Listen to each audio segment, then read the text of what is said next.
In this video, I'll be showing you how to make highly engaging thumbnails that boost your video's click-through rate and help you grow your YouTube channel. Hey guys, welcome back to another video, and if it's your first time, then I'm Mo from WiFi Cash Academy. And on this channel, I'll be documenting my journey to financial freedom using affiliate marketing as my main business model. I'll be making milestone videos along the way and helping you get started too by sharing what I learn along the way. So if that sounds like something that you're interested in, then make sure you like this video for the YouTube algorithm and subscribe for more content so we can all level up together this year. So back to the video. Okay, so why do thumbnails matter? So as we know that YouTube is a visual platform. A lot of people search on Google for a query, maybe how to cure eczema. They're fine reading an article. Other people might want a video. They want something more visual. They want to see someone explaining something to them. They'll go to YouTube instead of Google and they want to watch a video about that topic. Most of the time, people often decide to watch the video by looking at the thumbnail. It might include supporting information that the actual title of the video doesn't include. Now all of this of course affects your video's click-through rate. To keep it simple, click-through rate is the number of clicks divided by the number of thumbnail impressions, or how many times your thumbnail is seen on YouTube. For example, if your thumbnail is seen 1,000 times on YouTube and 100 people click on it, that's a click-through rate of 10%. So what's a good click-through rate, you might be asking? Well, it gets a little bit tricky how they calculate it, but according to vidIQ, over half of all YouTube channels have a click-through rate of between 2 and 10%. But again, this varies dramatically according to the size of your channel. So the most important thing is to not compete with other people's data, but to compete with your own. So each time you release a video, try and beat your last video's click-through rate. So now we know the importance of having a good click-through rate. Now let's look at what makes a good thumbnail. So number one, you want your thumbnail to stand out from the rest. So you can do this by a few methods. One of them is by using contrasting colors. So if you have a yellow background, try to use a text color which stands out. The second one is that you want to use text which is large enough for you to be able to read, not just when you're actually editing it on your screen, but on a small smartphone that could be read from a foot away from you. The third is that you want to follow thumbnail trends.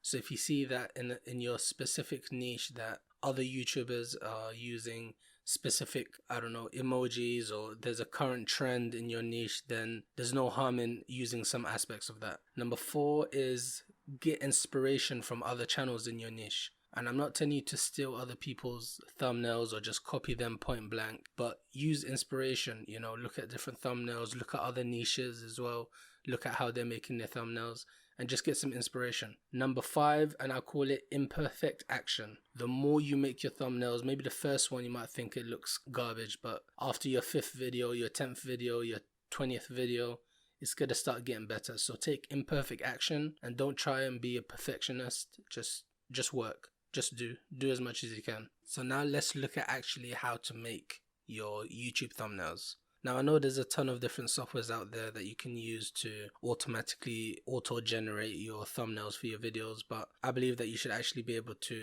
fully customize your own thumbnail to each video. Now you can either make it yourself, which I recommend and which I do, or you can outsource it. You can find really cheap thumbnails for about $5 on Fiverr. They're not going to be as customizable as you want. You have to spend a little bit more. But me personally, I make my own thumbnails on Photoshop. But you can also use Canva. So if you come to canva.com, make a free account. It's all free. They actually have specific dimensions for your thumbnail, and they give you a lot of different templates, and you can get ideas there as well. But I personally am going to be showing you how to use Photoshop. And if you would like to use Canva, then still watch this video so you can get some ideas and some inspiration for your thumbnails. So the first thing that we're going to do is we're going to make our canvas size. And I'm not sure what the official YouTube canvas dimensions are, but I use 1280 by 720 pixels, and that works out quite great. And if you don't use the right dimensions, then your thumbnail won't be cropped properly and it won't look really good. So you can try out the dimensions that I'm using, as I believe it's the best dimension for YouTube thumbnails. Next, you're going to want to get your background. So for my images, I normally use pixels.com, and it's a website where you can get free stock images and video. So it's very valuable. So just come over here and type in your niche, your subject line. So for example, type in cats, and you'll find, you know, hundreds of pictures of your target keywords. So for this instance, we got loads of pictures of cats. But for this thumbnail, I have my own image from my YouTube channel that I'm going to be using. So I'm just going to grab that really quick. Okay. So next, I'm going to be resizing this image. I'm just going to drag it back to the main canvas and just resize it, just so that it looks more visible. So for the background image, you just want something related to your title, and as I'm going to be using this thumbnail for the video you're watching right now, I just wanted to have a few images of the thumbnails that I use for my channel. So another thing that I like to always do with my videos is add a border around the edges. Now you can use different colors, but for this one I'm just going to be doing a black border. So I'm just going to be resizing this shape. So the way I made this border is that I just created a box with a stroke and no fill. So after that, you can edit the color of the border if you want. I'm just going to keep it black, but you can just choose any other color that you like.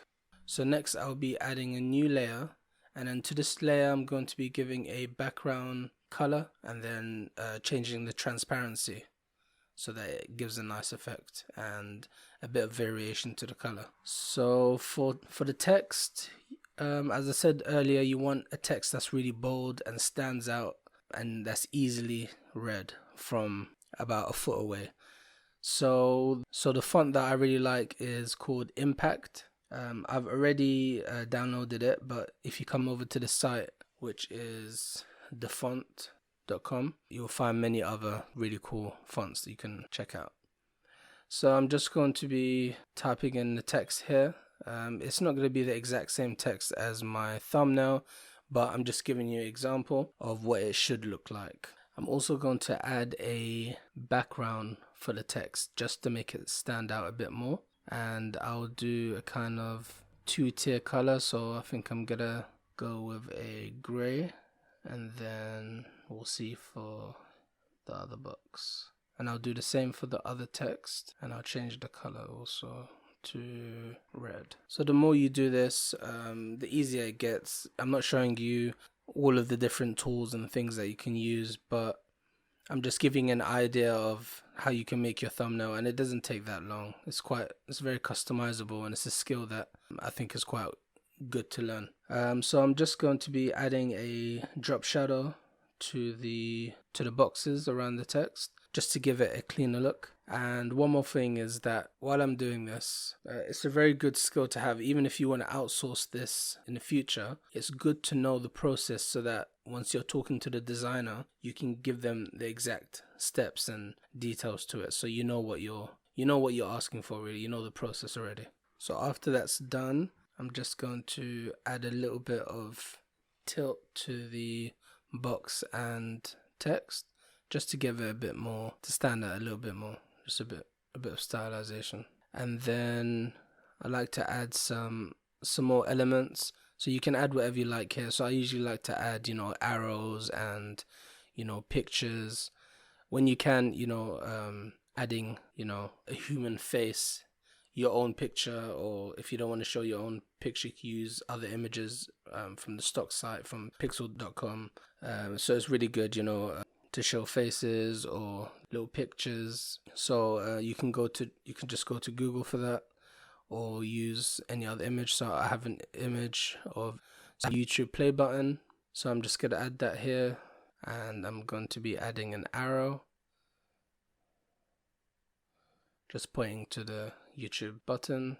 So that's more or less how I make my YouTube thumbnails, and I'm still learning, but I'm still refining my design skills. But as I said earlier, the more you do it, the better you'll get, and it doesn't take that long. If you're going to be using Canva, you can just use this for some inspiration, and take this back to Canva, and you can add some of these elements also and things like that. So thank you very much for watching this video, and if you got any value from it, then please like and subscribe. So in the future, if you're interested in learning how to grow your channel, how to monetize your channel through affiliate marketing and other means, then make sure you subscribe and give a like, and I'll see you in the next video.